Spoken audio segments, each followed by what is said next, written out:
Hi friends, ನಿಮಗೆಲ್ಲರಿಗೂ ವಿದ್ಯಾ ma'am ಸೊಲ್ಯೂಷನ್ಗೆ ಸ್ವಾಗತ. ಇವತ್ತಿನ ದಿನ ನಾವು ಪದ್ಯಪಾಠ 4 ವಚನಗಳ ಭಾವಸಂಗಮ ಇದರ ಸಂಪೂರ್ಣ ಪ್ರಶ್ನೆ ಉತ್ತರಗಳು ಮತ್ತು ಸಾರಾಂಶವನ್ನು ನೋಡ್ತಾ ಸಾಗೋಣ ಬನ್ನಿ. ಕೊಟ್ಟಿರುವ ಪ್ರಶ್ನೆಗಳಿಗೆ ಒಂದು ವಾಕ್ಯದಲ್ಲಿ ಉತ್ತರಿಸಿ. ಪ್ರಶ್ನೆ ನಂಬರ್ 1. ಹರನು ತನ್ನ ಭಕ್ತರನ್ನು ಹೇಗೆ ಪರೀಕ್ಷಿಸುತ್ತಾನೆ? ಹರನು ತನ್ನ ಭಕ್ತರಿಗೆ ನಾನಾ ರೀತಿಯ ಪರೀಕ್ಷೆಗಳನ್ನು ಕೊಟ್ಟು ಪರೀಕ್ಷಿಸುತ್ತಾನೆ. ಶಿವನ ಮೇಲಿನ ಭಕ್ತಿ ಯಾವುದರಿಂದ ಪ್ರಭೆಯಾಯಿತು? ಶಿವನ ಮೇಲಿನ ಭಕ್ತಿ ನಿಂದಕರ ನುಡಿಯಿಂದ ಏಡಿಸಿದಾಗ ಪ್ರಭೆಯಾಯಿತು. 3. ಮಹಾಜ್ಞಾನದ ಆಚರಣೆ ಯಾವುದು? ಹಿಡಿದ ವೃತ್ತವನ್ನು ಬಿಡದಿದ್ದರೆ ಮಹಾಜ್ಞಾನದ ಆಚರಣೆಯಾಗುತ್ತದೆ. 4. ಯಾವುದಕ್ಕೆ ಆಸೆ ಮಾಡಿದರೆ ನರಕದಲ್ಲಿ ಅದ್ದಬೇಕು? ಪರದ್ರವ್ಯಕ್ಕೆ ಆಸೆ ಮಾಡಿದರೆ ನರಕದಲ್ಲಿ ಅದ್ದಬೇಕು. 5. ಹೊನ್ನು ವ್ಯವಸ್ಥೆಯಲ್ಲಿ ಬಿದ್ದಿದ್ದರೆ ಕೈ ಮುಟ್ಟಿ ಎತ್ತುವುದಿಲ್ಲ. ನನ್ನ ದಾರಿಯಲ್ಲಿಯೇ ಹೊನ್ನು ಮತ್ತು ವಸ್ತ್ರ ಬಿದ್ದಿದ್ದರೂ ಅದನ್ನು ನಾನು ಮುಟ್ಟುವುದಿಲ್ಲ. ಕೊಟ್ಟಿರುವ ಪ್ರಶ್ನೆಗಳಿಗೆ 2-3 ವಾಕ್ಯದಲ್ಲಿ ಉತ್ತರಿಸಿ. ಹರನು ತನ್ನ ಭಕ್ತರನ್ನು ಯಾವಾಗ ಕರವಿಡಿದು ಎತ್ತಿಕೊಳ್ಳುವನು? ಹರನು ಕೊಟ್ಟ ಪರೀಕ್ಷೆಯಲ್ಲಿ ಎಲ್ಲ ಗೆದ್ದು ಬೆದರದೆ ಬೆಚ್ಚದೆ ಇದ್ದರೆ ಕರುಣೆ ತೋರಿ ಕೈ ಹಿಡಿದು ಎತ್ತಿಕೊಳ್ಳುವನು ಎಂದರೆ ಅವರ ಕಷ್ಟವನ್ನು ಹೋಗಲಾಡಿಸಿ ಉದ್ಧಾರ ಮಾಡುವನು. 2. ಶಿವಾಚಾರದ ಪಥವನ್ನು ತೋರಿಸಲು ಏನು ಮಾಡಬೇಕು? ಬೇರೆಯವರ ಹತ್ತಿರ ನ್ಯಾಯವಲ್ಲದ ರೀತಿಯಲ್ಲಿ ನಡೆದುಕೊಳ್ಳದಿದ್ದರೆ, ಅನ್ಯಾಯವನ್ನು ಮಾಡಿದ್ದರೆ ಶಿವಾಚಾರದ ಪಥವನ್ನು ತೋರಿಸು ಎಂದು ಬೇಡಿಕೊಳ್ಳಬೇಕು. 3. ನಡೆನುಡಿಗಳ ಬಗೆಗೆ ಮುಕ್ತಾಯಕ್ಕನ ಅಭಿಪ್ರಾಯವೇನು? ಕೆಟ್ಟ ಮಾತುಗಳನ್ನಾಡಬಾರದು, ಕೆಟ್ಟ ನಡವಳಿಕೆಯನ್ನು ನಡೆಯಬಾರದು, ಹಿಡಿದ ವೃತ್ತವನ್ನು ಬಿಡಬಾರದು ಎಂಬುದು ಮುಕ್ತಾಯಕ್ಕನ ಅಭಿಪ್ರಾಯ. 4. ಅಳಿಮನದಿಂದ ಉಂಟಾಗುವ ಪರಿಣಾಮವೇನು? ಅಳಿಮನ ಬೇರೆಯವರ ದ್ರವ್ಯಕ್ಕೆ ಆಸೆ ಪಟ್ಟರೆ ಶಿವನು ನನ್ನನ್ನು ನರಕದಲ್ಲಿ ಅದ್ದುತ್ತಾನೆ ಎಂದರೆ ಪರರ ವಸ್ತುವಿನ ಆಸೆ ಪಡುವಂತಹ ಮನಸ್ಸು ಉಂಟಾಗುತ್ತದೆ. ಕೊಟ್ಟಿರೋ ಪ್ರಶ್ನೆಗಳಿಗೆ 5-6 ವಾಕ್ಯಗಳಲ್ಲಿ ಉತ್ತರಿಸಿ. ಶಿವನು ಯಾವಾಗ ತನ್ನ ಭಕ್ತರನ್ನು ಕರವಿಡಿದು ಎತ್ತಿಕೊಳ್ಳುತ್ತಾನೆ? ಜೇಡರ ದಾಸಿಮಯ್ಯನ ಪರಮ ಶಿವಭಕ್ತ ಶಿವನು ತನ್ನ ಭಕ್ತರನ್ನು ನಾನಾ ವಿಧಗಳಲ್ಲಿ ಪರೀಕ್ಷಿಸುತ್ತಾನೆ ಎಂದರೆ ಕಷ್ಟ ಕೊಟ್ಟು ಭಿಕ್ಷೆ ಬೇಡುವಂತೆ ಮಾಡುತ್ತಾನೆ, ಚಿನ್ನವನ್ನು ಪರೀಕ್ಷಿಸುವಂತೆ ಉಜ್ಜಿ ನೋಡುತ್ತಾನೆ, ಚಂದನದಂತೆ ಅರಿಯುತ್ತಾನೆ, ಕಬ್ಬಿನ ಕೋಲಿನಂತೆ ಕತ್ತರಿಸಿ ಹಿಂಡುತ್ತಾನೆ.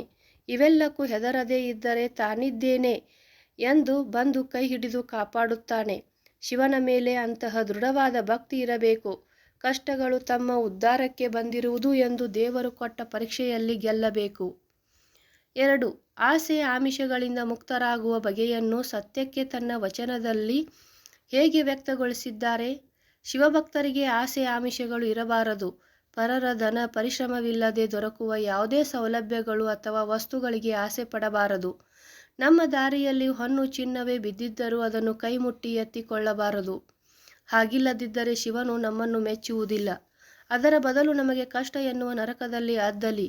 ಈ ಆಸೆಗಳಿಂದ ಮುಕ್ತರಾಗಬೇಕಾದರೆ ನಾವು ಶಿವನ ಪೂಜಿಸಬೇಕು, ಧ್ಯಾನಿಸಬೇಕು ಎಂದು ಸತ್ಯಕ್ಕೆ ತನ್ನ ವಚನದಲ್ಲಿ ಹೇಳಿದ್ದಾರೆ. ಕೆಳಗಿನ ಪದದ ವಾಕ್ಯಗಳನ್ನು ಪೂರ್ಣಗೊಳಿಸಿ.